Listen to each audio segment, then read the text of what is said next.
What's up with Good it? evening. Yeah, here we go. Another episode. 184. Yeah. Yeah, we in there. What's It's happening? it's real, man. It's real. Y'all know what it means when they say it's real. But y'all, we got a different, meaning of it's real today because it's real estate. You know what I'm saying? We got some real estate experts on the show and some people who gonna give y'all some information today. So that's why y'all see these new beautiful faces on the screen. New faces. Yeah. New faces. So You y'all, need new peoples? but let me give the audience a preference, a preface right quick. Y'all be on y'all best behavior today. We got guests. So don't come in here acting up and getting out of line. Let's keep it. If your feet stink, don't take your shoes off. Well, definitely don't do that. But If you got holes in your socks, don't do it. Well, if as long as you're at home, do it. Do what you want to do. Just be comfortable. They at home watching. We don't care what you do with your feet, your socks, your shoes. You do you. I want to pull up with your feet smelling like onions. Yeah. If you stink, that's your business. You're at your house. Just tune in and ask questions and let us get this content to you. So we appreciate you tapping in with us. Like I said, we got an episode full of information. We got 2 great guests joining us today. So we want to just jump right in and check on our people. Y'all already know we started off. We got to make sure everybody's good before we get going. So we got to start with the ladies. So we're going to start with Miss Neff. Miss Neff, how you doing today? Hey guys, thank you for having me on. Yeah, appreciate you. You doing all right mentally, emotionally, physically? How we doing? I'm doing good. Though it is late here. I'm on the East Coast, so yeah, I'm doing good. Late. About 9, almost 10 o'clock, huh? She always traveling. From what I see. Well, that's good. That means business is moving. So we appreciate you joining us today. We appreciate you taking out the time and staying up a tad bit late to join us. So we appreciate that for sure. Hanging out. It's fire over here, so you'll feel warm. All right, you'll be all right. Thank you guys for having me on. No problem at all. And let's clarify this. When I have people with special names, your name is special. It's not a regular name. Can you make sure that you say it for us so we can make sure that it's said correctly? Yes, it's Sequoia, just like the tree. If you're familiar with the Sequoia tree or Sequoia Park, or these days a Toyota Sequoia. So Sequoia Neff. Okay.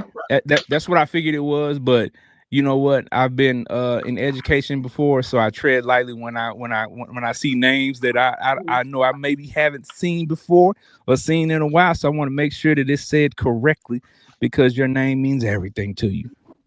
I appreciate that. No problem at all. All right, Miss Green, talk to us. Let us know how you feeling today, mentally, physically, emotionally. How we doing? I am amazing. Like no complaints at all. God is good. Life is good. Just yes, I am excited about this episode tonight, and let's do it. Let's make it do what it do. All right. Now that's a country girl right there. I did that. That's all right. That's all right with me. That's a country girl right there. Right there. Yeah, that's all right. All right. And the lady of the panel, you know what I'm saying, the Fiyah Session queen, Miss Trish Michelle, how you doing today? Go ahead. One day, Benji. One day you gonna pull up to the shop and get a discount. I'm gonna just walk past and trip you and leave. That's what I'm gonna do. And you're gonna be so excited, like, hey, what's up? I'll just boop. And then like you just say bop, bing, bop, bam, and I'm just leave. It's just abusive. But anyway, guys, you might not even see them. Yeah, you know what? I gotta look for him. Are you down there? Benji, are you down there? Tired. You know what? I am already. But you can't help it though. I know you back behind that counter. Sometimes I can't see you. I gotta look. You back there? It's okay. I like y'all tonight. I like y'all. I like y'all. I'm doing great. I'm having good time. Been off work for a minute. Everything's good with my knee. I'm going back next week. So, ask me how I'm doing next Tuesday. No, but no, I'm good. I'm good around here. I ain't got no complaints. Blessed, thankful, everything good. So yeah. All right, that's what's up. All right, Benji Banks, the man, the brand. Talk to the people, man. How you doing today? I mean, I don't know how I should feel tonight with all this abuse surrounding. Hey, you started it. I mean, but I'm straight, man. I literally have no complaints, man. It's like I'm in this space where it's like everything is moving quick. It's like the things I was praying for last year, the year before last, for like a year, and and God is saying, manage this, manage this, manage this, manage this, get your rest, manage this. And I'm enjoying that. So I appreciate that. That's what's up. That's what's up. Listen, I have no issues, no complaints, no nothing, man. I'm just happy to be here. I enjoy every day that I get up every morning, and yeah, when you're my height, life is good. Life is good. I'm all throwing jokes out there. Okay. I'm just saying. He's just speaking facts on his life. I'm just saying it just facts on my life. When I go to the grocery store, it feels good when you walk by people and they say, "Excuse me, sir, how tall are you?" That's a good feeling. That's a good feeling. It's a good feeling for people to ask that. Benji? I mean, listen. Like I feel like Benji need to be doing like this, like ducking. You know what happens? They walk by me and they be like, "Man, you just look like money." You know that? See, that's why we didn't even really hear what you said. Just saying. Wait, King, you didn't tell us how tall you were. Huh? Oh, yeah. You tell us how tall you were. Oh, I'm 6'5". Oh, okay. Yeah. Benji can talk his talk. I'm just saying, Benji can talk his talk. I mean, I can't help it. I'm 5'9". The words that come out of your mouth is about this. Are tall. You hear me? They strike a mighty blow. Lord. All right, y'all. Well, we got some interesting things that we want to talk to you all about today. But before we jump deep into the subject of the real estate, we want to make sure that we give you an opportunity to get to know the guests that we have before you today, because they're just not just your run-of-the-mill real estate people.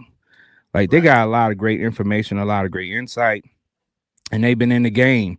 So that's why, when we pull people to put them in front of you, we try to make sure that we properly vet people to make sure that we got people that know what they're talking about. So trust and believe that these ladies know what they're talking about, especially for their respective areas. So we're going to go ahead and get rocking and rolling. So, Ms. Neff, can you talk to the people and let them know kind of what your background is? Give them a little bit of information about you personally. Yeah, so I've been doing real estate almost 20 years now. I have my own brokerage called Treehouse Realty Group, and we started in California a few years ago. We just recently branched out into Georgia, and we have an office coming in a couple months in North Carolina. And then we have Louisiana office coming by the end of this year, New Orleans. Yeah. So we'll have 4 branches by the end of this year. That's how fast things are moving and going, and real estate is real estating right now. So yes. Okay, and that's amazing that your company's name is Treehouse and you're branching out. I know that's kind of corny. Now, did you put that together? You see? Yeah. I mean, I see what you. I see that. I see what you're doing. I was noticing on your page you posted some shoes that had Sequoia on them. They're like some Nikes or something like that. Somebody sent that to me. I was like, have you ever seen these? I was like, no. So a pair of Nikes called Sequoias. I'm like, I had to cop those. And they're green. That's my favorite color. So it all goes together. Sequoia, tree, house, green, company colors. So. And money's green. And money, that's green. That's right. Right.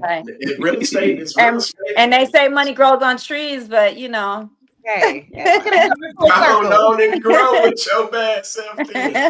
Right. All right, that's what's up. We appreciate you giving us that information. So Miss Green, talk to us. Let us know a little bit Woo. about you, and I'm pretty sure that you got some interesting things going on as well.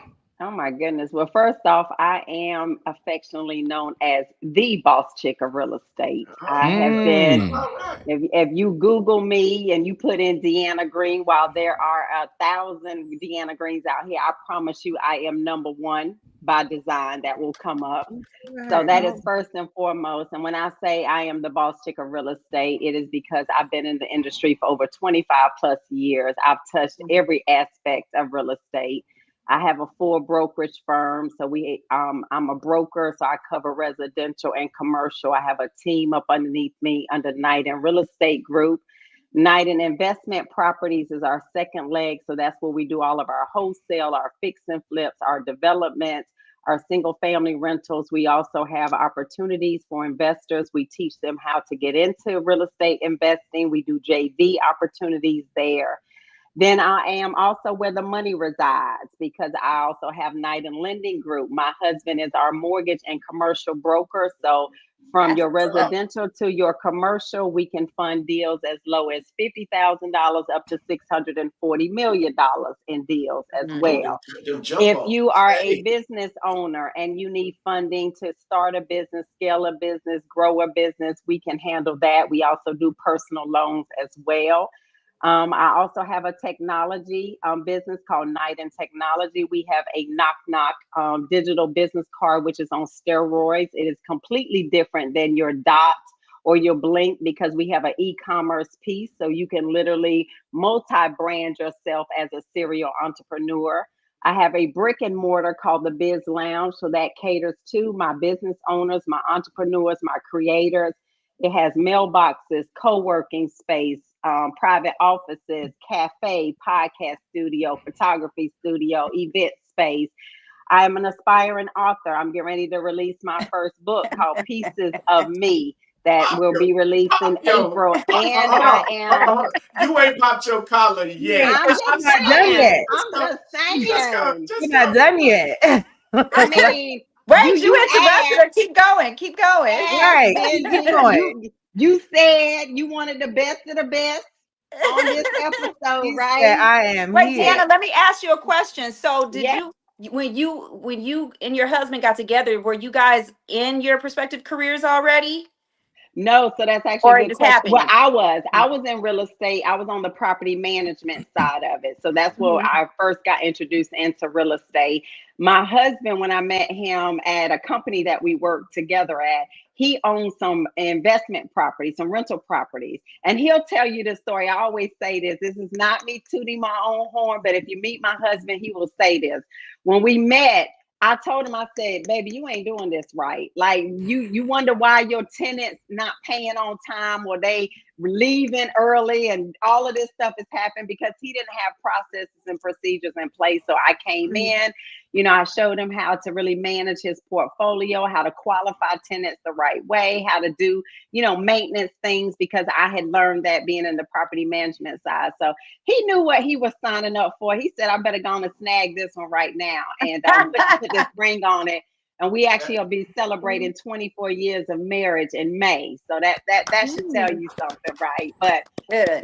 yes, when I tell you my passion is real estate, I eat, sleep, drink, I do Mhm. everything real estate, and I'm passionate about the people that get into this industry. I did a post today, so if y'all follow me, y'all saw this.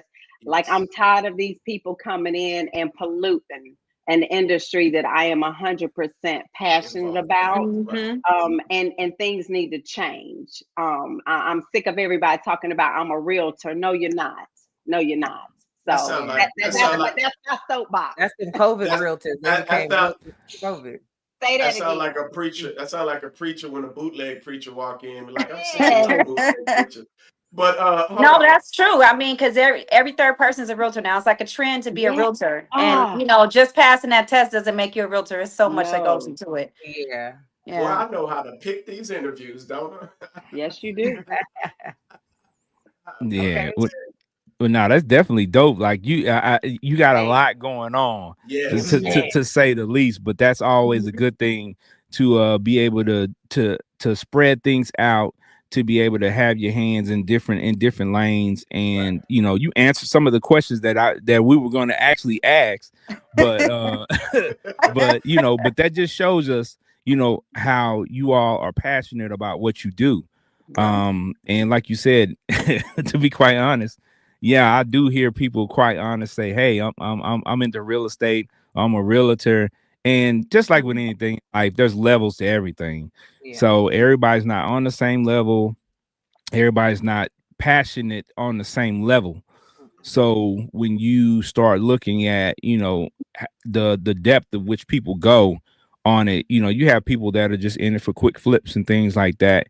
And they watch couple of YouTube episodes, and get the information and want to run out there and start trying to make money, which can knock people for trying to make money. But there are people who have been in these industries for quite a long time and who've worked hard for their stripes.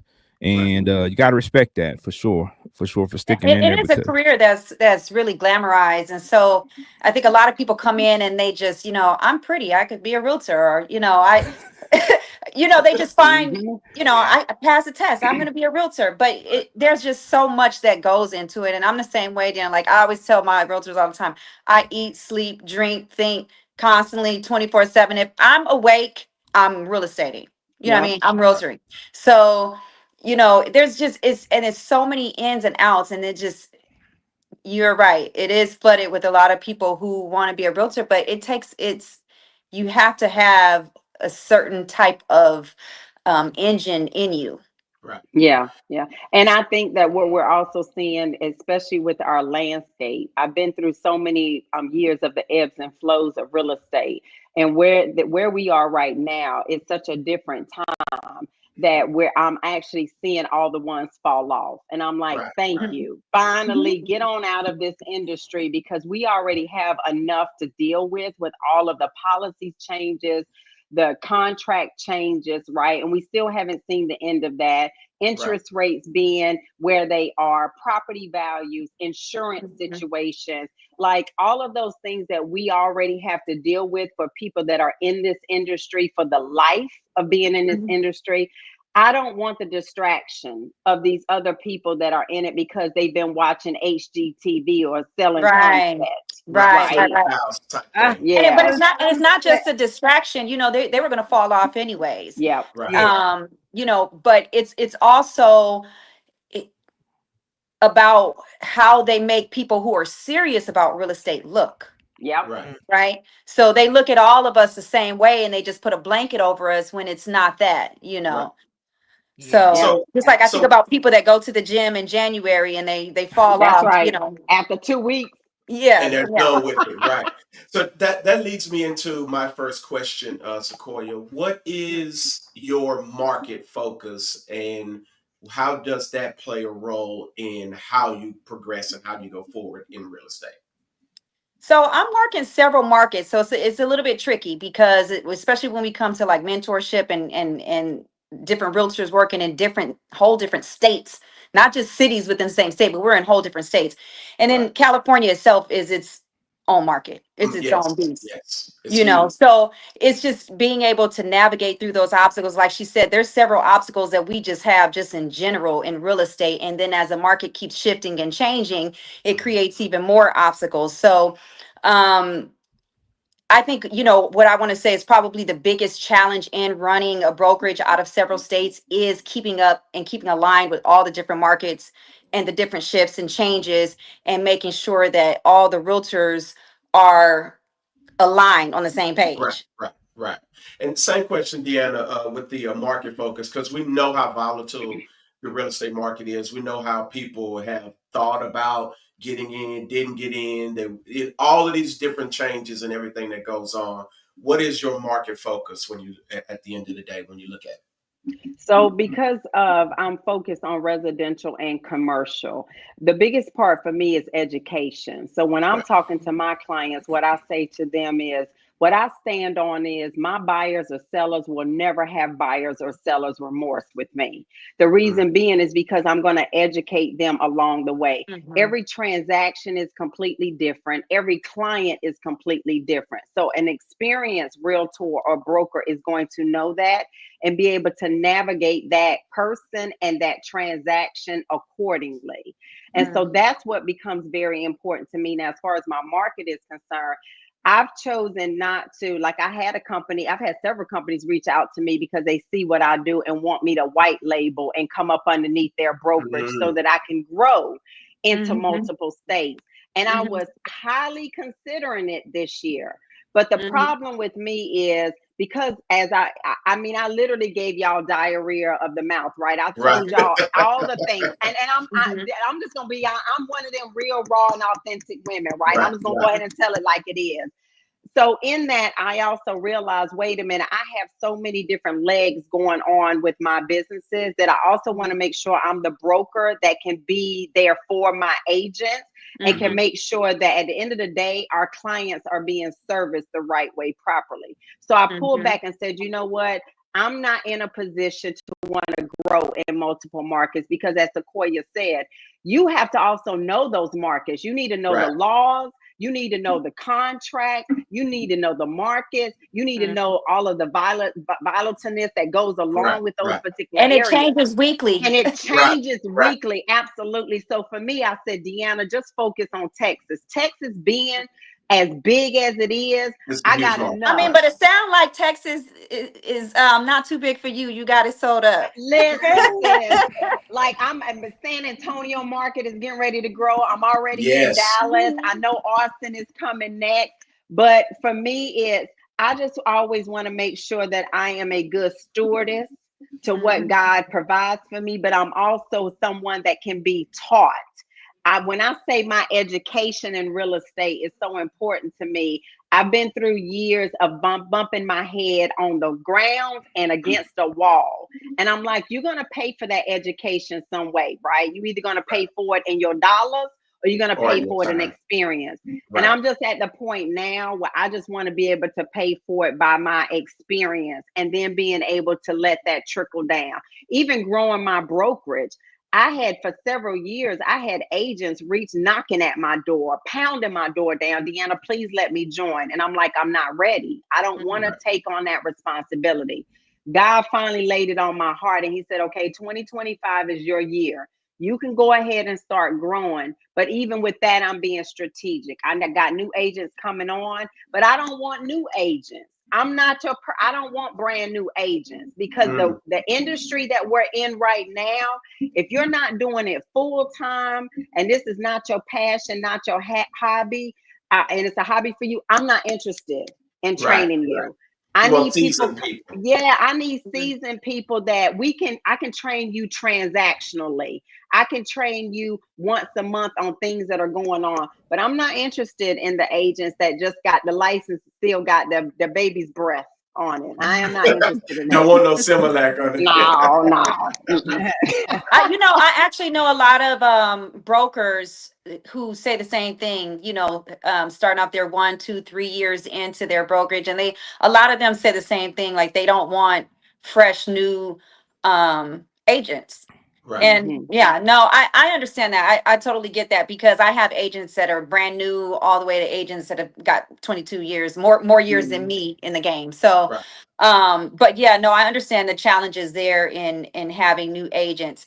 But with me, what I look at is I look at the quality in that person, because I've been out and about places and I've gotten like really good customer service from somebody. I'm like, you ever thought about being a realtor?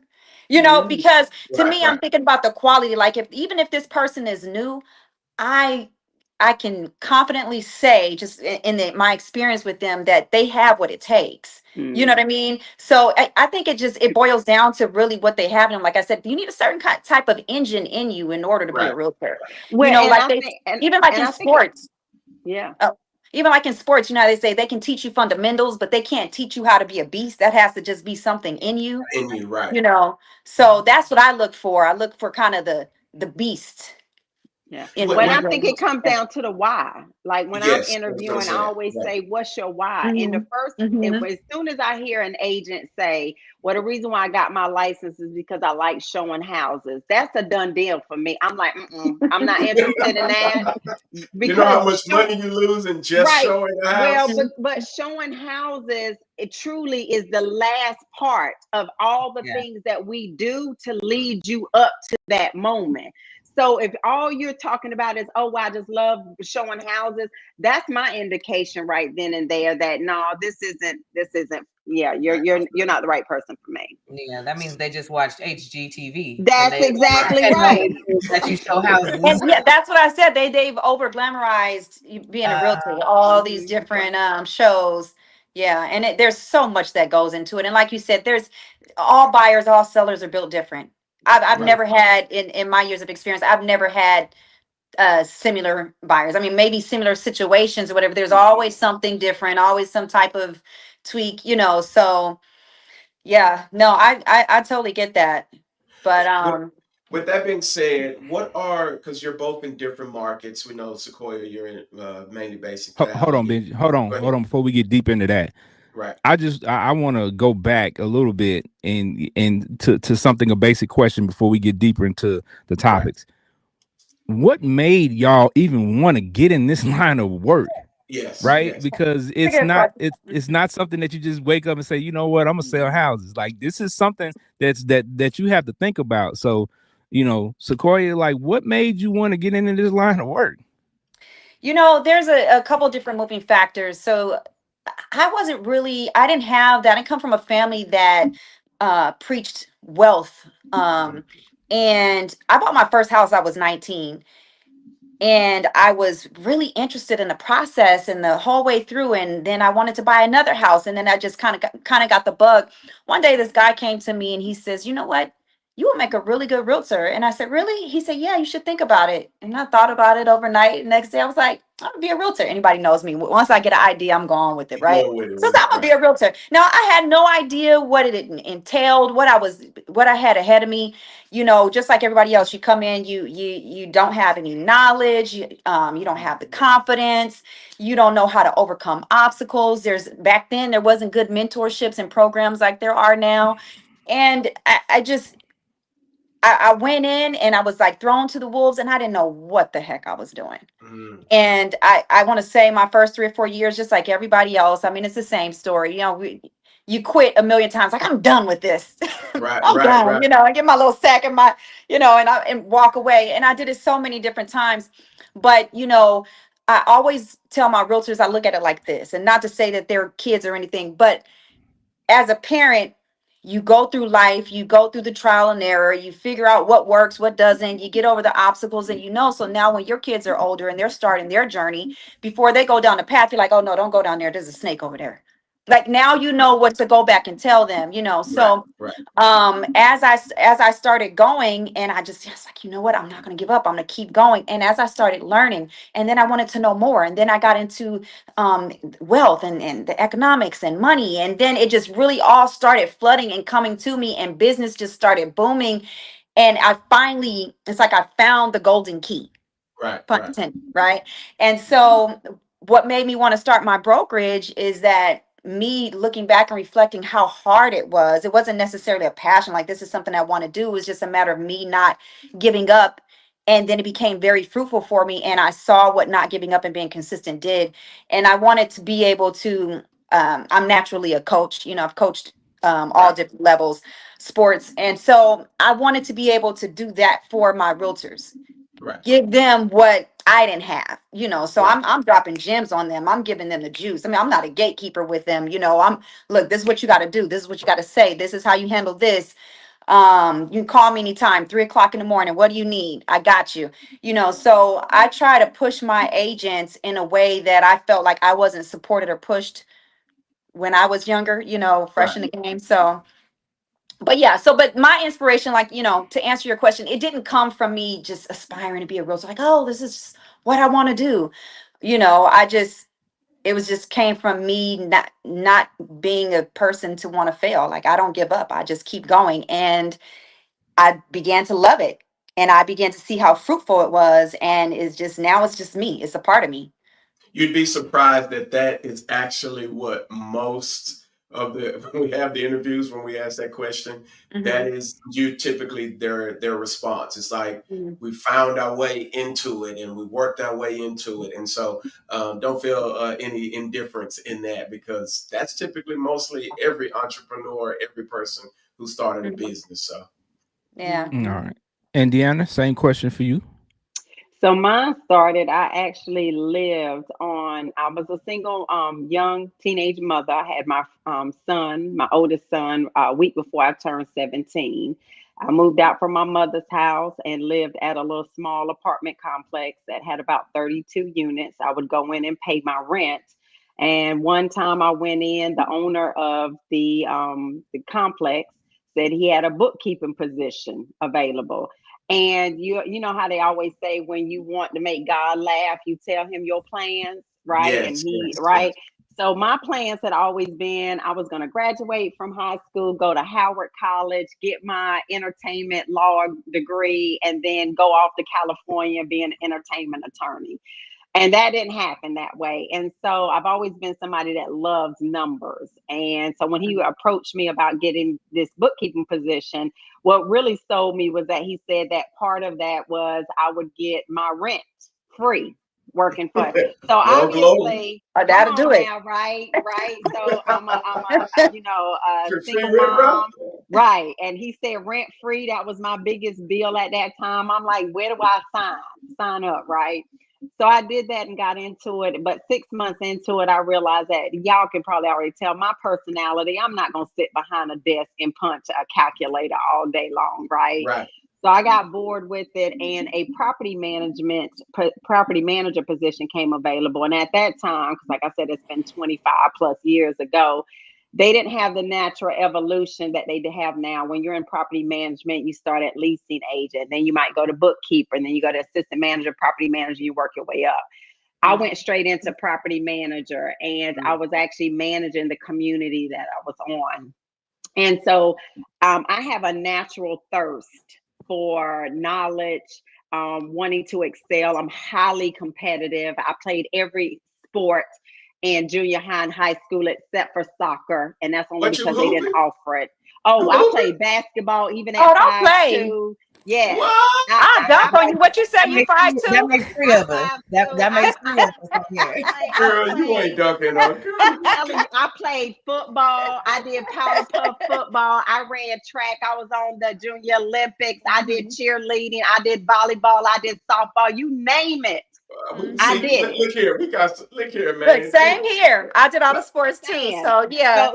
So being highly competitive. So when he came to me, he was like, look, I've got all of these projects going on. And under his tutelage, I got to learn cap rates. I got to learn how to reposition properties, acquisitions, renovations. He taught me to get in dirty with the maintenance people. So I knew how to change locks and, fix a toilet. And I had one property that had over 80 major pipe breaks in 1 year. So I knew I really got to learn as far as real estate was concerned. And from that, it just was a natural transgression on my desire for it. Then meeting my husband and having properties. Now I'm looking at, okay, what is the real, when you're talking about owning property and you're talking about making passive income, a lot of people don't understand what that really means and how much inventory you have to have in order for it to be true passive income, right? So even when I coach my clients now, I'm like, well, yeah, you might own one rental, but even if you're cash flowing $500 a month, and you times that by 12, that's what, $6,000 a year. I'm doing the numbers. You can't even count that because maintenance wipes that out. So when you talk about if you got one tenant, once they move out, if they trash the place and it takes you 2 months, that capital that you've been putting over here has already been exhausted. So I got to learn that a lot earlier than a lot of other people didn't. And then my husband and I knew I could not be born, raised, and die in North Carolina. Like, I love North Carolina to death, Like the but time that they was get up out of there. no, that was not going to be what you wrote on my tombstone. She was What born city in did you North say? Carolina, and she What say city? what? What Raleigh, city was that? Durham, Oh, Raleigh, Durham Raleigh. area. Yeah, yeah. You So down there with the Tar Heels. right. So And Duke, 2008, the stars lined up. I had been saying to God, listen, we got to move. I don't know where it's going to be, but we got to go. So Houston, was good to us. Opportunities. We moved out here in 2008. Now, while that happened, as y'all all know, if you really follow real estate, 2008 is when we had the major real estate crash, Yes, right? yes. So we got out here to Texas, new family, no friends, no family members, 3 young kids still in school, just my husband and I. And we had all these rental properties in North Carolina, and renters were abandoning them. Rent checks weren't coming in. I'm having to call my best friend, people back in North Carolina. Can you please go check on these properties? I'm not getting any response from it. I'm flying back and forth. And we had to make some heavy decisions. We had to do foreclosures. We had to do short sales. My husband and I had to make some decisions on, okay, whose credit is going to take the heaviest hit?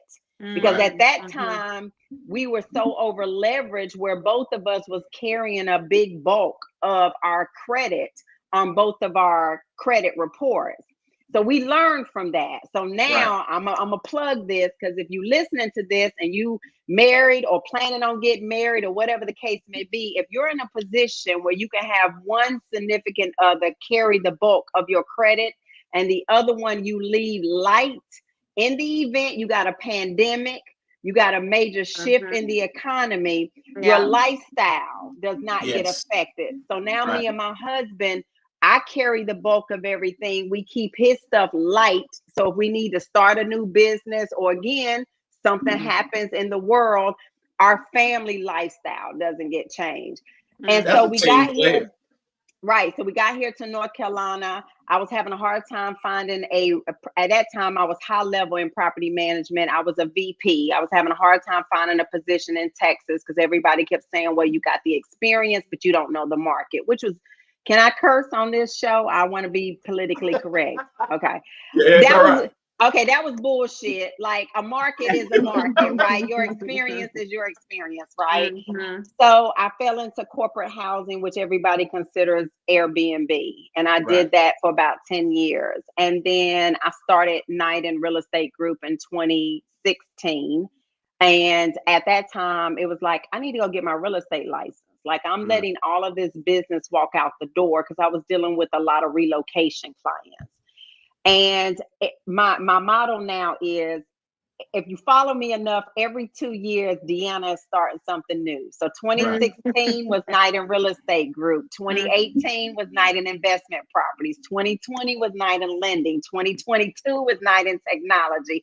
2024 was the Biz Lounge. So I don't know what's gonna happen in 2026, but it is what it is.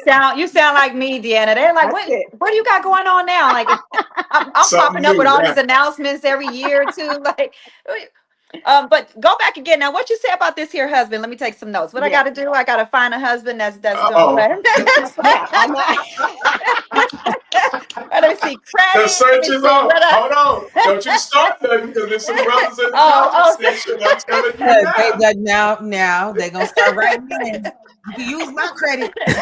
Look, we can keep it heavy on me. We go light on you. What we got to do? Wait, hold on. Now, look, you gotta trust that person, right?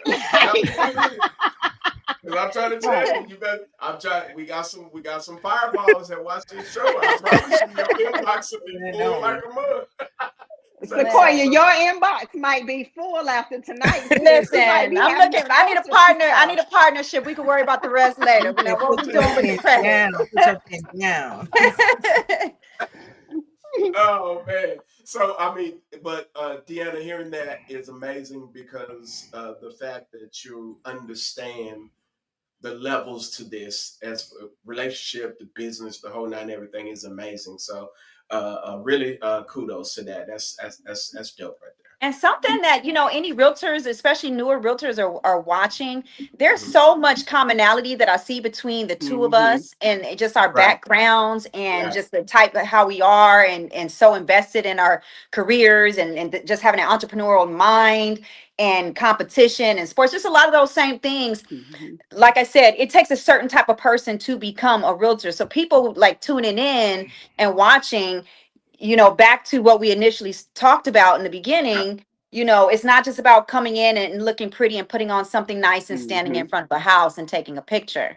That is the There's so much more to it, Yeah. that is a fact. Being in that space and having been in it, I understand it. That's what made me kind of go into doing my own thing.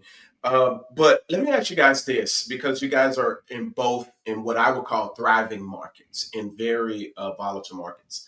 What would you say are the major nuances if you're talking to a realtor in California, Sequoia? What would you say one of the nuances that you would say, let me make them aware of this at the top of your list? What would that be?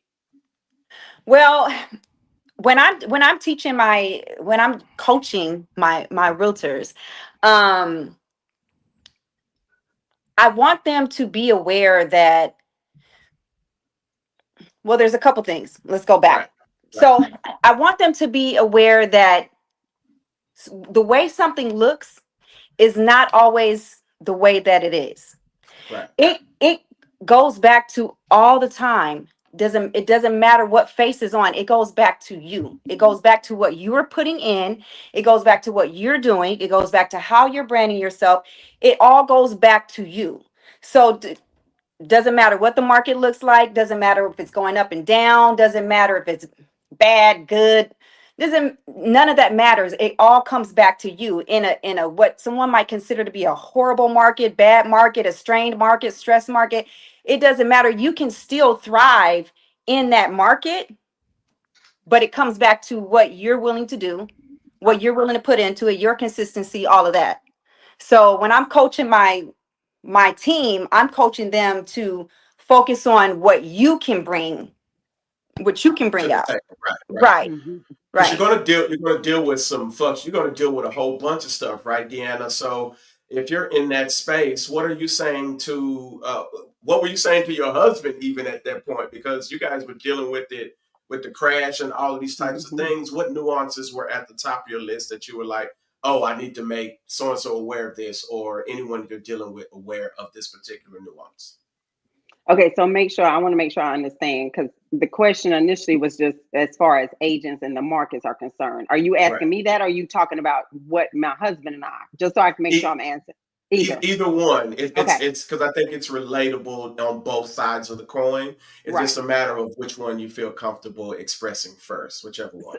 So both of them I can speak on. Number one, as far as my agents are concerned, what I find when I'm talking to agents, whether I'm onboarding them or they're part of my team, is what is your niche, right? Hmm. Like, what Mm, are you passionate about? Because real estate has so many different facets to it, but you mm, can't, until you've been as experienced as Sequoia and I have been in this market and seen the ebbs and flows that come along with it. You can't be an agent that can come in and all of a sudden say, I want to be a commercial realtor. I want to be a residential. I want to do a mm, deal with investors. I want to be the buyer's agent. I want to be the listing agent. So many times that's where they go wrong, because in their mind, they just trying to, I don't want any business to go out the door and I lose the commission. But if Right. you're not servicing that client right, a lot of times you can put, and this is the other thing I try to tell my agents, while the industry has made realtors assume that they are independent contractors, they are to Hmm. a certain degree. But at the end of the day, all your contracts belong to me. I'm the broker. and you represent the Right. company. You Right. represent me. Right. So Right. although you might think Mm, you're an independent contractor and you going out here and saying and doing whatever you want to do, I'm the one that's giving you the leeway to sign on my behalf. So I'm Right. constantly having to remind my agents about that. Mm-hmm. Number two is, again, what's your niche? Like, if you want to be a buyer's agent, then we need to only focus on your marketing and everything. Get good at that. Get good at understanding a buyer's representation agreement. Get good at being able to negotiate on your buyer's behalf. Let's talk about that before we transition you to being a listing agent, because that's a completely different transaction. And a lot of realtors don't understand that. Commercial is a completely different beast. I don't Right. let It none is. of my agents even touch commercial. I'm first and foremost, you can shadow me. You can get your training that way, but you don't get to operate in that field because you don't have that training. Yep. So that's the first thing that I do. The second thing is a lot of agents, this is what I don't like about our current market right now. And Sequoia, I'm sure you can attest to this. There are so many brokerages and a lot of boutique ones out here that all they focus on is they want to be able to say, I got 30 agents up underneath my license, right? So they're offering things like low transaction fees, right? You don't have to pay me but $200 for your transaction. You don't have to cover the E&O insurance. There's so much that they're doing to dilute the ethical side of our industry. So then we get these agents brand new. I just had a call this week, brand new agent. Her license is inactive. It's not even up underneath anybody, right? And she was more concerned about, I done went through all she gonna get from me, the mentorship, the back end support, the front end support, and all she cared about was, well, how much money are you going to take out of my commissions? And I said, sweetheart, you haven't even closed one deal yet. Like, Right. I haven't even taken you through the process, and you're more concerned about whether or not I'm going to get an 80-20 split. And I need to explain to you why I'm getting this 80-20 split versus you want to go down the street and go pay $250 a transaction. But let me tell you what you're going to get with that $250 transaction. Right. Yeah. And right. You are not lying. All day long, they're popping up. And it's more and more of them. So I'm now gotten to the point where I'm like, I even vetted from the start. What's your main concern in real estate? Because if you tell me your main concern is how much money are you going to get out of the deal, let me go and stop this conversation right now. We don't need to talk, because my 25 years of experience, I can't even put a dollar on how much it has cost me. And you about to get it for only 20% on a maybe transaction. Maybe you gonna do a transaction this year. Yeah. Like, I had a similar situation with somebody that came to the brokerage, and once she left her brokerage, they came back and they offered her something outrageous. Like, she's a 1-year realtor, and they offered her, oh, we'll give you a 95.5 if you stay. Ooh, and Lord. she said, you know what? I just can't resist it. I said, you know what? Stay there. 0%. Look, 95.5 of 0 deals is $0. Yes.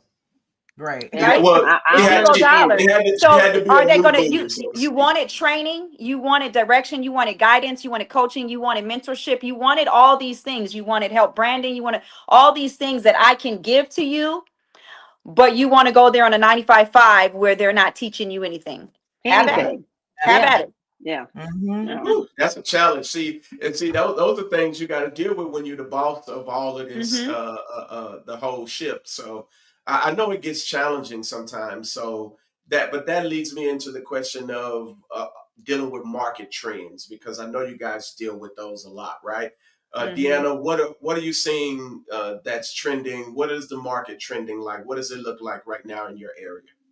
Well, the great thing is finally buyers are listening to us, experienced realtors and brokers that said that this is our new norm. These interest rates are what they are. Right. We are not going to see 2.99 or 3. We're not going to see pre-pandemic or just after the post-pandemic. We're not seeing those. We're not seeing that. Just as the FYI, what are we looking at right now? What is the interest rate look like right now? So credit is always going to dictate it, but on the low end, you might be about 6.25, 6.5. On the high end, you're still around 8%. So at the end of the day, your credit and your DTI is going to dictate all of that, right? Right. That's our new norm. But here's As the an funny- investor, I have never cared about what my percentage was. No, I was I've just never gonna say cared. that. I've never cared what the interest rate was as an investor. And most owners and realtors, and this is the reason I ask this, is because I meet a lot of people, especially African Americans, and they're scared of the rates.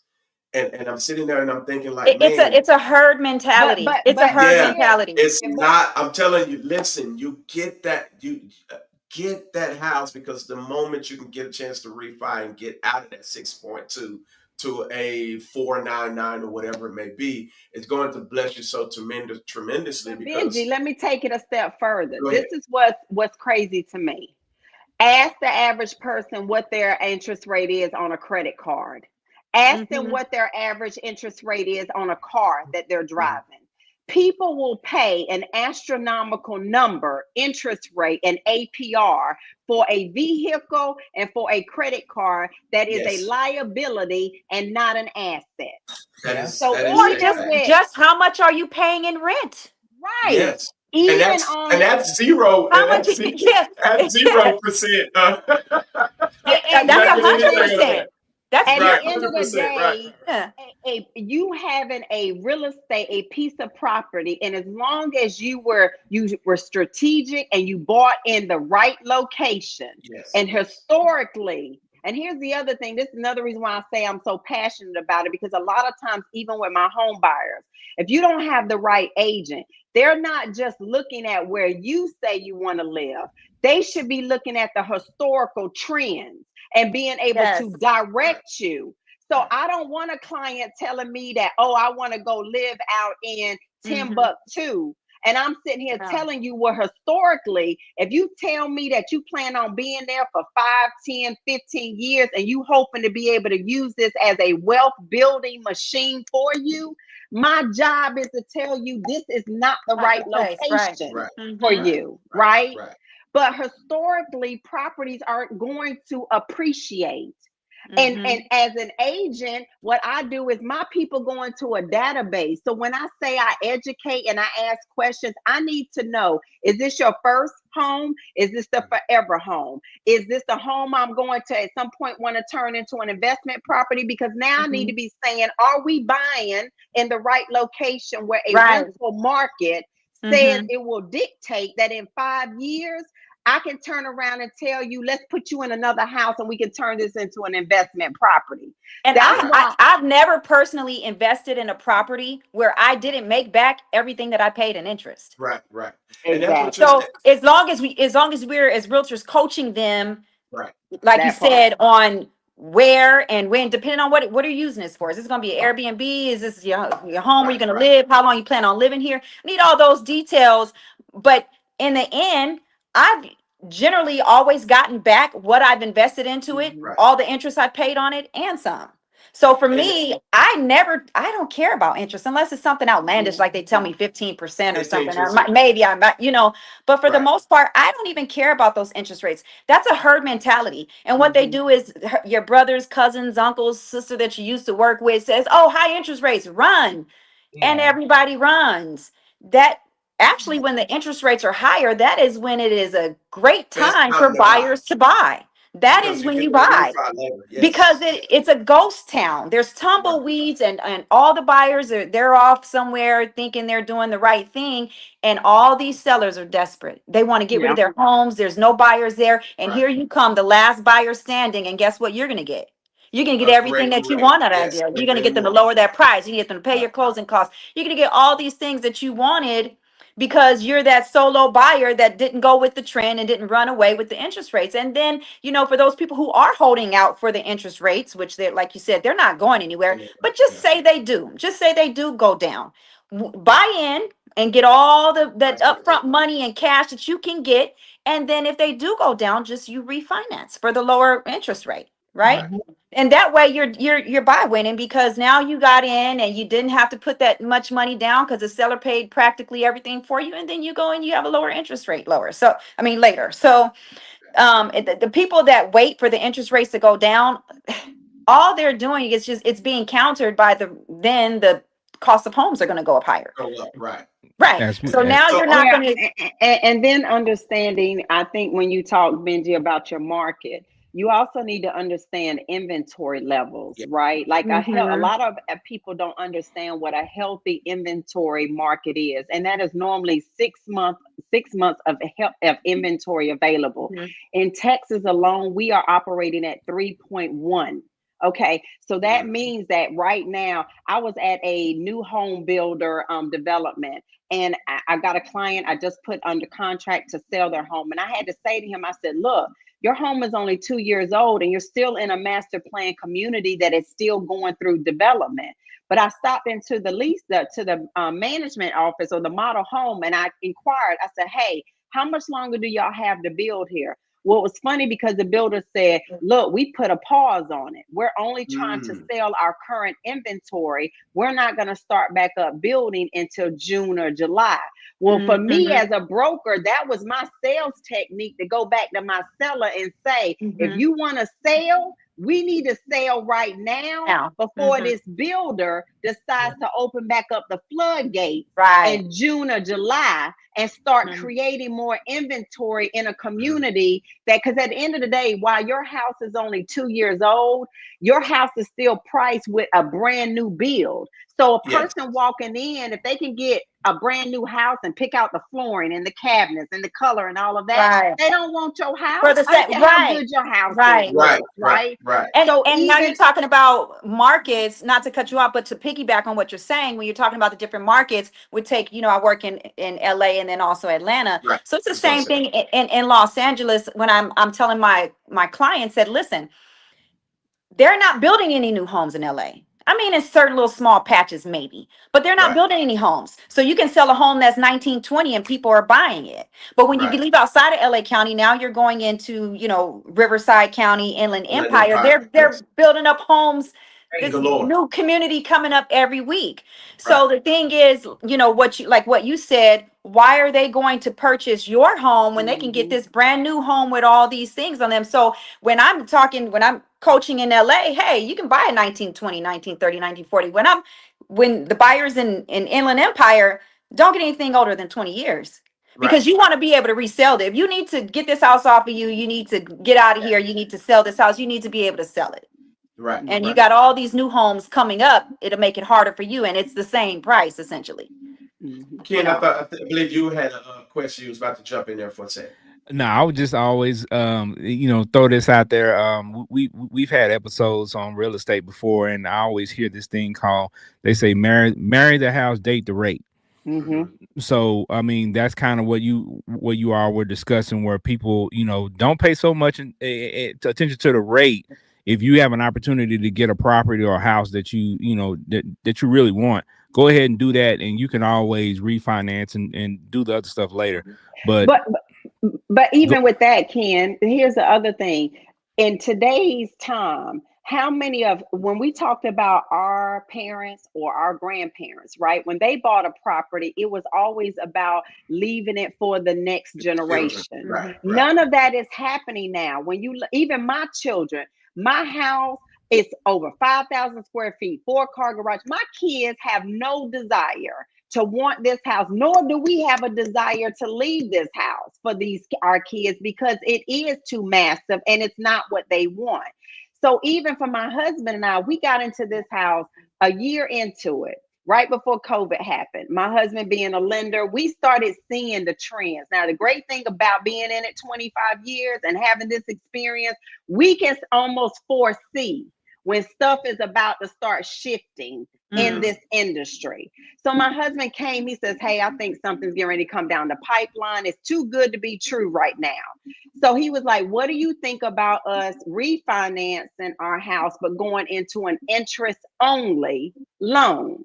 Now, when we bought our house, this was the great thing. When we bought our house, we bought it at a certain price point, but within 2 years, we had now had more than the 20 to 30% equity that we needed in order to qualify for an interest only loan. So we went, applied for it.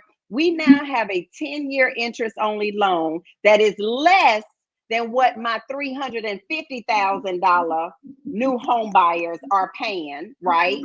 And now our house in 5 years of us being here is double in equity than what we bought it for. So we got a retirement plan that's already in this house that we don't have to touch right now, right? But more importantly, the play was, we looked at it like, why are we concerned about what this mortgage payment is every month for a 30-year mortgage when we don't plan on paying this house off in 30 years? I was gonna ask this, DeAnna, and it's sorry to cut you off, but I want to make sure the listeners understand what the equity is in the home. Explain that just for a second. So equity in your home is, so I don't mind being transparent. When we initially bought our house, we bought our house for $563,000, right? Today's market, my house is worth over $1 million. Right. So that just tells you in 5 years that property values have appreciated in 5 years time frame, to now say that in today's market, if I go put my house on the market, I could easily list it for $1.1 million. Right. So that's and the equity is going to be minus, if you bought it at 5 something, you paid on it, so you probably owe 4 or whatever. So equity would be that 1.1 minus the 4, whatever's left. So what helps your equity go up? What helps your equity go up in a home?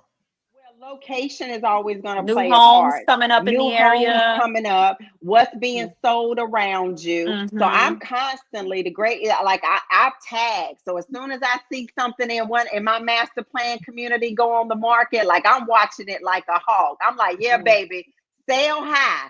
Sell high, because all you doing at this point is pushing my market value up. Now, the caveat to that is, market values go up on your house. What else you think going up? Property tax. Yes. Okay. Right. So if you somebody at the same time, this is the other thing that I try to educate my home buyers on, that a lot of people don't pay attention to. Most people worry about what that initial mortgage payment is to get into the home. I tell my clients, my job is not to just get you into the home, it's to keep you in that home, right? So in order for me to do that, I need for you to also be planning for that. If today you say all I can afford is $2,500 a month, you need to be prepared that in the next year to 2 to 3 years, that mortgage payment could potentially go up because your property taxes are going to increase. And look at what's happening with insurance right now. Shoot, California is affecting everybody nationwide. What happened in California, it's getting ready to be a rippling effect. We were already seeing insurance companies pull out. Yeah, there's a lot of insurance companies that aren't even insuring anymore. They're even getting to the point where they're getting specific about what items on the home they will insure. If your roof is older than 10 years of age, you may not be able to insure that house, or at least the roof won't get insured. That's what I've heard. Exactly. Right. So that leads me. And even it's how something might get damaged. Right. And in Texas, where California deals with the wildfires and all of that, well, Texas, we not only have always had to deal with floods, well, we've in the last 3 years have abnormal freezes that have broke pipes in people's houses, have flooded houses. So we are now going through all of these weather anomalies that are also affecting our insurance. To date, it is now historically said that it used to be that the majority of your mortgage payment was your principal and your interest. Today, it's your property taxes and your insurance. You getting less house for more money. Now, I know it's different in both of the areas because, DeAnna, you're in the Houston area. Sequoia, you're in the Cali area. What are you seeing? What are the differences, Sequoia, between the insurance and the taxes in California, per se, in Houston? I'm like you, Oh, Sequoia. you didn't even have to Hey, ask. You didn't have to ask.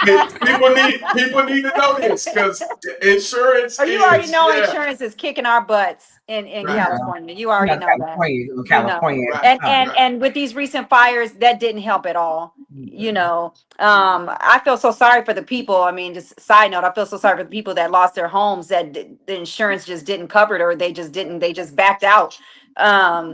They may not ever rebuild their home, you know. right. And that's and new people coming into those areas, they're not even willing to insure people going into those areas. So who knows what are going to happen to those areas that were affected. So Yeah. really, You know. Yeah. investors need to come in with More specifically, the full package. Palisades area, because that's more of the fire zone. Right. Eastville, there was some freak accident or something that happened. I think they plan to rebuild in Eastville, but they may start gentrifying that area and you know what was historically predominantly black area, or should I say a lot of black people thrived in that area. I think that's like the latest news is that they're scared that with the gentrification, a lot of these people that lost their homes are going to lose like the whole culture in that city. Right. So Right. Yeah. Yeah. Shout out And to insurance for us here, the biggest thing is it's just been the huge increase. So, I you know, think I think all these other states actually are affected because of California, to be honest with you. yeah. Oh, of course. Because 5 years ago, our insurance on our house was $1,600 for the year. And the same house, we haven't had any upgrades or anything like that done to it. And now my insurance on my house is almost $6,000. And the And same with car insurance too. car insurance, Right. yeah. Like Yeah. I'm blown away. I'm to the point where I'm like, we've got 3 vehicles that are paid off. I'm even to the point where I'm like, hey, can we drop all of this coverage? 2 of them are our children, so we're not going to do that. But that's what we want to do. But I mean, we went from $600 4 years ago to now paying $1,300 for 4 Right. vehicles. Yep. That's a mortgage. Same. That's Right. a That's mortgage. true. Yeah. What should we be paying attention to, Sequoia, in the market right now? Let's say I'm interested in buying another property, whether it be farmland property or whatever. What should I be paying attention to if I'm in the market trying to buy right now? I think right now is an excellent time to buy. It's been dry. It's been dry for at least the past year, maybe a little bit more. These sellers have been trying to get rid of the homes. I want to say practically all of last year. I don't handle as many deals these days because I'm running the company, but pretty much every deal that I had, my buyers were paying close to nothing to purchase their home because the sellers were so desperate to get rid of the homes. They've just been sitting there, and now with all the recent stuff with the NAR has just even strained that even further, and so there's a lot of homes just sitting. So right now is like a perfect time for buyers, and unfortunately on the selling side, I've kind of had to been coaching my sellers like, hey, this is it, this is what's going on right now. Like, you know, the likelihood of you getting all this extra money for your home is that's not the market right now. So, but for a buyer, it's the time, but that'll be changing. I think I'm forecasting that it'll be changing. I see pulling out the end of 2025 will be strong. I think the market's going to amp up, and I think it's going to be better for sellers towards the end of the year. Maybe it's like middle of the year to the end of the year, and then 2026 I think is going to be a really good market. I think California wise it's going to be amping up, but Atlanta's already going. Atlanta's good. Atlanta's a really good market right now, so the buyer to seller ratio is good on Same both thing, sides. DeAnna. Same thing, DeAnna. What should we? I'm a buyer. I have a family. What should I be paying attention to in the Houston or in the Texas area? What should I be paying attention to? I think understanding the property tax rates where you're going, you know, we got some really popular areas, Katy, Cypress, the Woodlands, and all of that. But with that popularity comes higher property tax rate, right? Mm-hmm. Buyers understanding again what they can actually, because it used to be the time where when I would first vet buyers, it was always, well, how much of a house do you want to buy, right? Now it's no, how much of a mortgage payment can you afford every month? Because that changes everything. Right now, $3,500 a month mortgage may only get you a $300,000 to $350,000 house. That's not the same as it was 4 or 5 years ago. So educating them on that. Again, also the tax, the insurance. Sorry, can I insert something in there?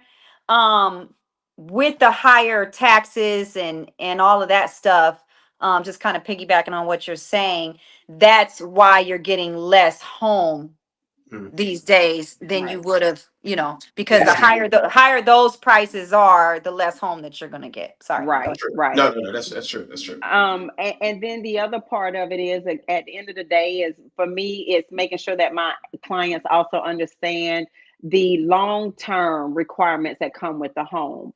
A lot of times they negate the maintenance that comes with a home. So when we're talking about a resale property, I try to make sure that I keep my clients under the 10-year mark, because maybe there's still some builder warranties that could be transferred over to them to help mitigate some of those expenses. So I'm looking at those things for them and educating them as well. Also looking at what are their short and long-term goals. When I'm talking to my clients, that's what we talk about. Again, is this the starter home? And when we say it's the starter home, is that only 5 years in? Because that for me says, well, do you really need to be in this area? Things for me that are important when it comes to my buyers is even coming down to, a lot of people used to always want to live as close to where they work. Why? Because you don't never know if you won't have that job in a year from now. Right. Like I don't need you to be trying to figure out how close your commute is right now if it's gonna blow the budget and if it's gonna stress you out. I need for you to be looking at where it makes sense, and just so if you gotta drive an extra 20-30 minutes to get to work, so be it. If it makes sense location wise, equity wise, and the long-term goals. The biggest thing I want to make sure people listening to this on the home buying side of it is, you just need to make sure that you cannot rely on just Googling everything. There is a reason why experienced realtors and brokers have the education and do what they do, because it is potentially the largest asset you may ever purchase in your life. And why are you trying to navigate this by yourself? Because somebody on the internet told you can do it by yourself, and it costs you thousands, hundreds of thousands of dollars on the back end. So that's my thing to my buyer is, go on and get me right now. You can afford me right now. What you can't afford is being in a situation where you got this $300, $500 million property, and now you in a situation that you can't get yourself out of. Shout out to the Fiyah Session for having two of the dopest on the planet on, because nothing short of the information. Are you dressing it up, huh? True. I mean, we got to put it together. It's mandatory. We got to do that. All right. So I know y'all have given the audience a lot of great information, but one question I like to ask, to make sure that we, give you an opportunity to kind of personalize the experience for some of these audience members, is I like to ask, how does it feel for you to wake up every day and be able to go do something that you're passionate about? Because not too often do people get a chance to do that. Most people are working, doing things just for a paycheck. They're not doing something that they're actually passionate about or something that they actually love. So what does that feel like, DeAnna, to get up every morning and say, I'm doing this and it's something that I really am passionate about? Well, for me, it feels wonderful because I know I'm walking in my purpose. When we started out this session and I rattled off all the things that I'm doing, the one thing that I can always stay true to when I coach people in entrepreneurship is I say, you need to know what your nucleus is. My nucleus is real estate. So when I talk about all the other arms and the other divisions of my entity and my empire, everything feeds itself back to real estate.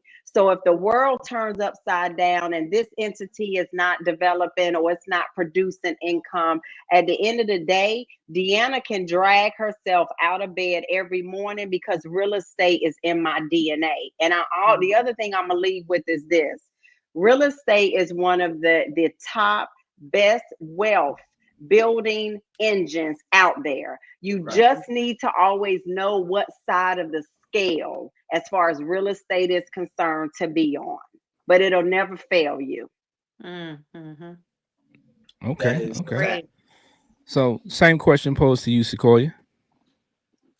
You know what? I love this lifestyle that I've curated, and it took years to get to the point where I can put my life together exactly how I need it to go.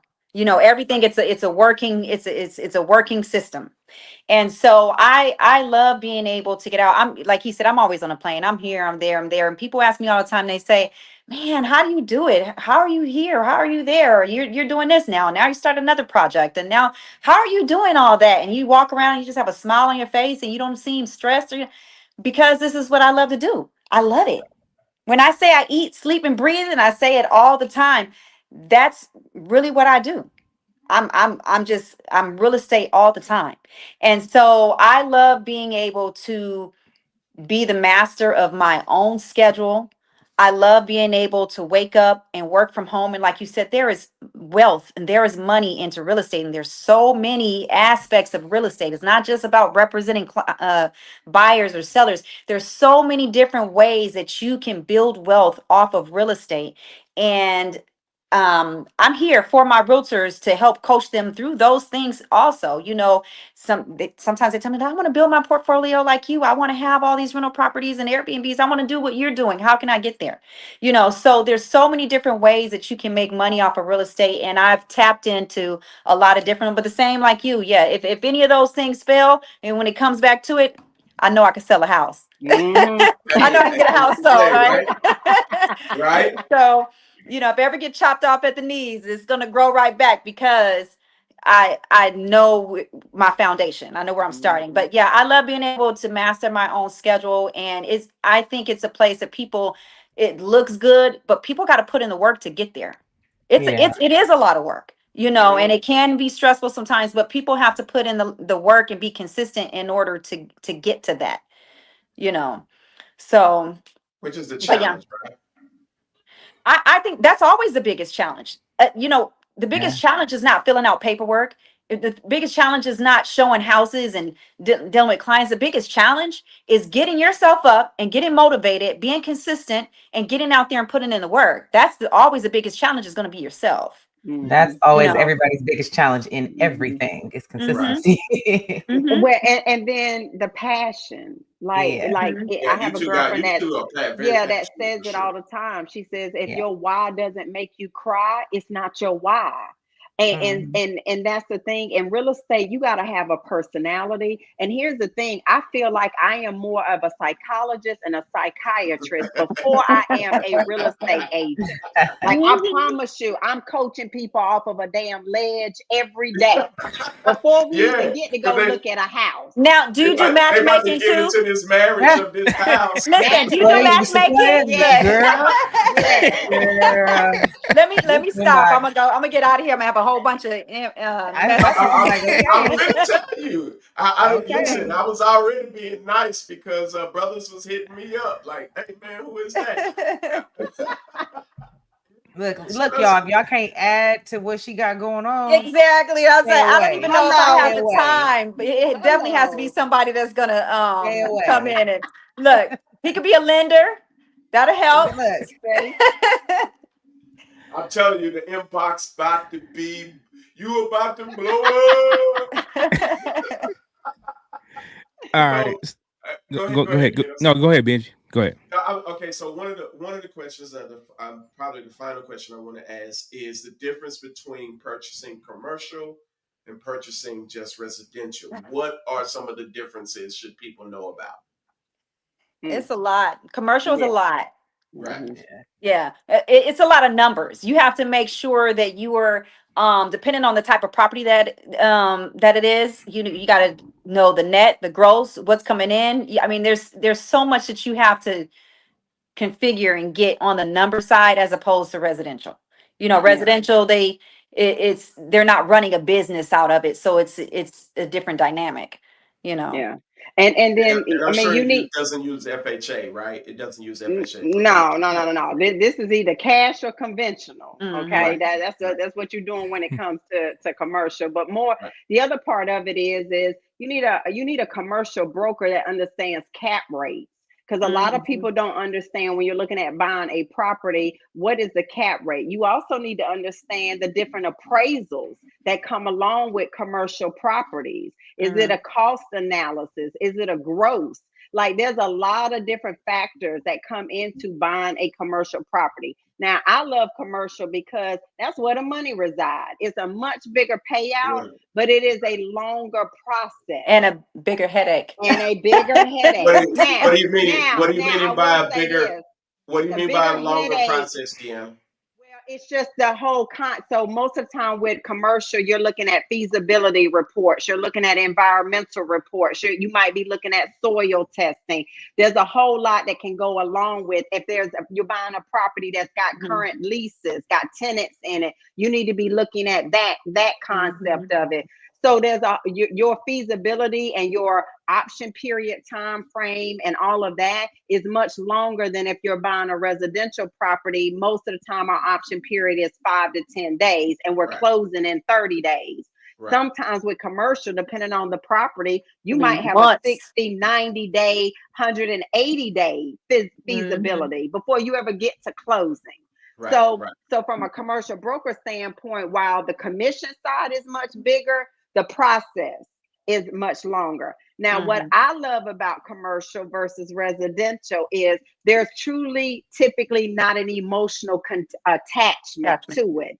That's when you're a residential client, you going in and buying a house. Most of the time, people fall in love with the house immediately before we've even closed on it. So now I got to wrestle with your emotional connection to a property, or from a seller side, I gotta now get you to detach emotionally. Stop trying to say just because you got 1970 wallpaper on the wall that you like, everybody else don't like it. No, seriously, right? But from a commercial standpoint, my clients are going in with a business mindset. They buying a property for business. So they looking at, is this going to cash flow? Is it going to add to the bottom line? What's the expenses going to be? So for me, commercial, it's a little bit less headache from the client side. It's just the process is longer. And like Sequoia said, everybody can't be a commercial broker. Stop trying to be a commercial broker unless you've gone and gotten some training or you've been up underneath a broker that has shown you the ropes. Boy, well, this is golden. This is gold right here, y'all. This is gold. I love it.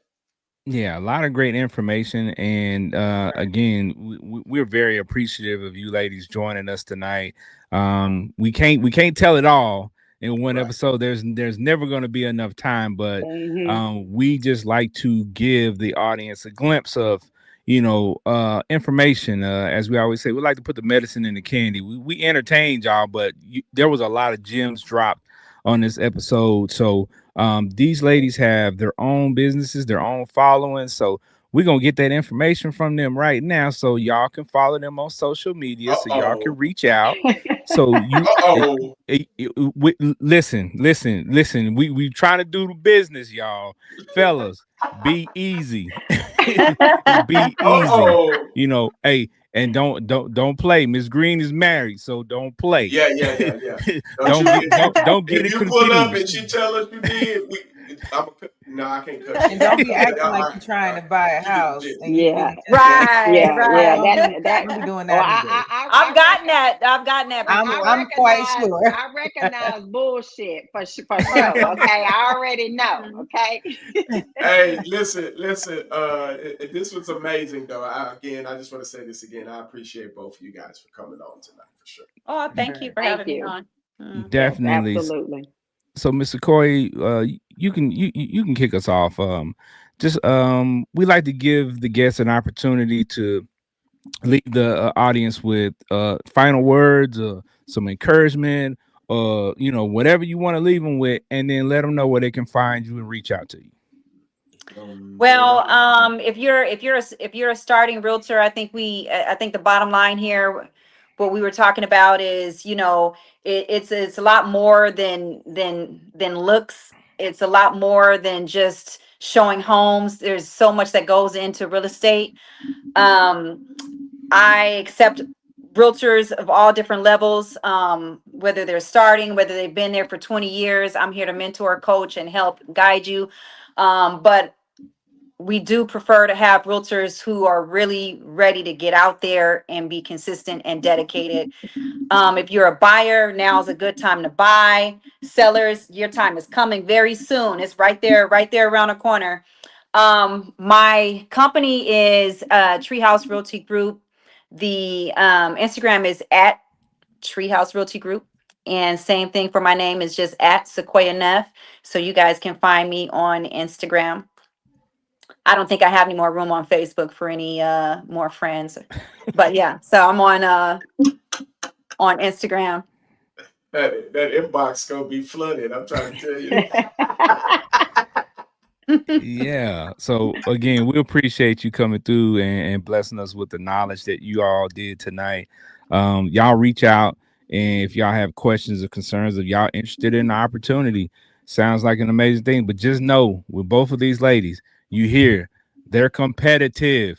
So if you don't have that competitive spirit, you might want to sit this one out. Stand down. You might want to sit this one out. Stand down.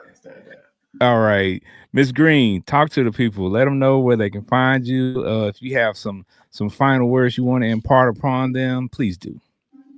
So for my realtors out there, my biggest thing is just making sure that this is your passion. Really dig deep as to why you want to get into this industry, and more importantly, what you can contribute to this industry.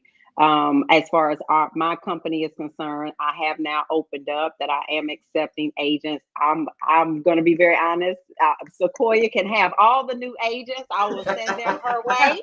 I have no problem saying it. We're opening in Dallas, 2026. So I need experience. And what I mean by experience is I just need for you to have the passion, the willingness to want to learn. And this is you're doing this full time. As far as my buyers and sellers are concerned, I didn't get the plug, but I have a very unique portal out there for my buyers and my homeowners where I can actually give you cash back that you can apply to your closing costs and your down payment. I am one of few brokers in the nation that has this platform, so I'm excited about that. So plug in with me when it comes to that. Katy, Texas looking real dope. That's right. On the lending side, I am partnered with an exclusive lender out there where I have access to over 1,000 different loans. And when I say I can lend to 580 credit scores, foreclosures, short sales,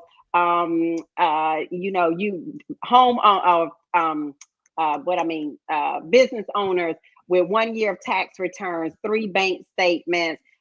Business owners can now get an FHA 3.5% loan versus 10 to 20% down.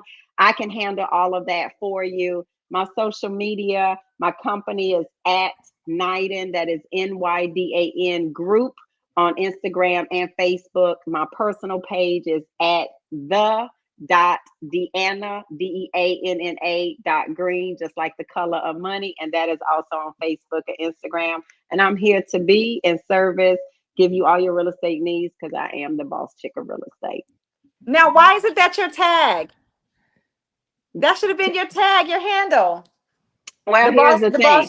Does it say it on there?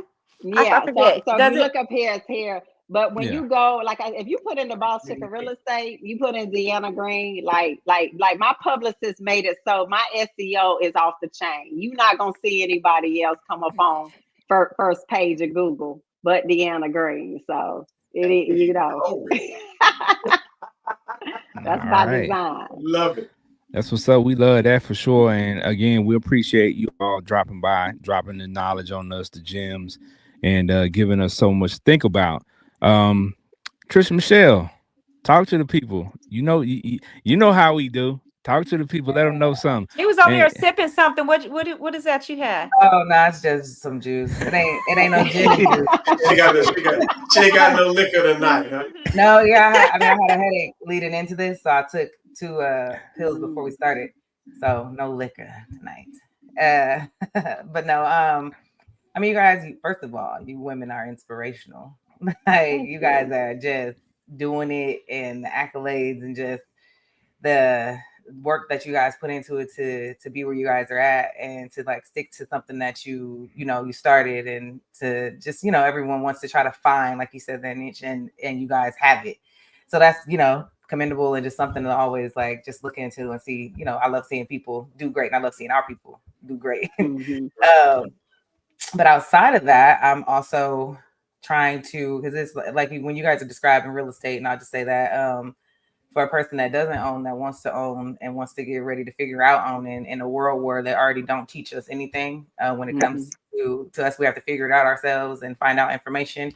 I'll be hitting y'all up. I got questions. but I want to prepare myself to be a buyer so that I can have a property and figure out where, when, what, how to get there. So this episode was in a great time in my life and mindset where I'm trying to go into that avenue. So I think anyone else listening, if they're there or had any questions or kind of had the itch, this might have took them a little bit further into trying to travel down that road. So as far as where y'all can find me, it's Trisha Michelle _TM, Instagram, TikTok, YouTube, Trisha Michelle, Facebook, Patricia Bynum. But I mean, I probably won't add y'all on there because I'm first of all, I ain't gonna add any of y'all. I'm not private, so y'all can add me on Instagram and stuff. Y'all could go on TikTok. Just go on Instagram and TikTok. Just do that and follow Fiyah Session on YouTube, and y'all won't be steered wrong from there. That's all I can say. And stay out of Sequoia inbox if y'all full of the bullshit. Come on. So wait a minute. Sequoia says stop blocking her blessings right now. Listen, I've been taking notes, okay? I know what this inbox is gonna look like. She dropped me some gems. I know what I'm looking for now. I know what this inbox is gonna look like. So I'm trying to help you. You want to sift through. Listen. These brothers ain't afraid to shoot their shot. Trisha had to deal with it early when we brought her on the show. So trust me, but hey. But we have now come to a nice, calm waters where everything is steady and they have understood the assignment and they are watching the show as they should and making comments during the show live. And there you go. Yeah. I think a great next session, Sequoia, you let me know because you brought it up, Michelle, is from an investor standpoint, is talking about how to get into investment and what are the right avenues, whether you doing it on your own, whether you JV with somebody, whether you get into other projects. So that would be a great discussion to talk about as well. For sure. Especially, I know a lot of people that are looking into or have questions or have mentioned things about, Airbnb property or stuff like that. Well, and let me tell you, when I can go on a rant about that there and what's coming down the pipeline. And actually, there's a whole different play that people need to be looking at besides Airbnb that a lot of the big organizations are already tapping into. And we're going to be left behind if we don't jump on it now, but we need to get up out of the Airbnb side. I just transitioned all my Airbnbs out. I just all of them out. We need an episode. We will definitely be hitting you two up again. I just want you to know that. For sure. Yeah, definitely. That's noted. Listen, when she said we need to do another episode, I thought we was doing like a dating episode or something. That's what I thought too. We can definitely put you in on one of those. We can put it together. Don't play let them call in. Let them get their little. No, let me stop. Look, I'm like, you know those rappers say, I'm married to the game. I'm married to real estate. Listen, me and Ken are gatekeepers. He said he could be a house. How many bedrooms? Several women that come on this show because brothers we know hit you up and we just have to be truthful and honest. So see, that's when I'm 6 feet tall when I have to stand up for stuff. You know, You big brother then. You big you know brother. what I'm saying? Okay. Okay, Littlefoot. All right, Y'all Ben. hilarious. All right, Benji Banks, the man, the brand. Talk to the people, man. Let them know something. Man, listen, I always love putting together these episodes. I always love finding and searching out, finding dope people. And again, I've never met any of these ladies. This is all kind of our process where I go through and I search for people who who I can see have dope personalities, know what they're talking about, and we bring them on the show. And I'm kind of patting myself on the back a little bit, but I'm in love with these types of episodes because they're very informative. They give us exposure, and we let people know what's going on. So again, appreciate you ladies for coming on. But me, man, listen, y'all, I'm everywhere. You can find me at church, leading praise and worship. Go on my link in my bio. You can find the wine there. Come to my shop. You can find there. I got your wigs. I got your bold hold. I got your wig glue. Girl, I got everything you need. Do you hear me? You get what I'm saying? Don't say girl like the men don't need it too. Don't say girl like I know, listen, right? Listen, I got the wig remover. I can get your hair put on. I can get your hair taken off. Listen, come by, holla at your boy. Y'all know where to find me. My Sip and Paint event is coming up in March 15th. So it's going to be a great art and all of that type of stuff there. We're doing a Harlem Night theme.